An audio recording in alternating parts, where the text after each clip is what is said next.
How to pay with cash on delivery in Temu.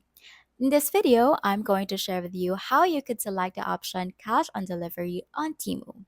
If you want to pay upon the delivery of the items that you have ordered, then this video is for you. So to get started, first place your items in the cart and proceed to the checkout on the Temu app or website.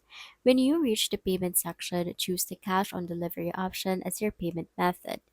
Temu will then confirm your order and provide an estimated delivery date along with the total amount due when the delivery arrives. It's important to note that cash on delivery is only available for certain regions, so make sure this option is available in your area. Also, remember to have the exact amount ready when your Temu order arrives to avoid any complications. If you have any issues with the COD process, you can contact Temu's customer service for support or clarification.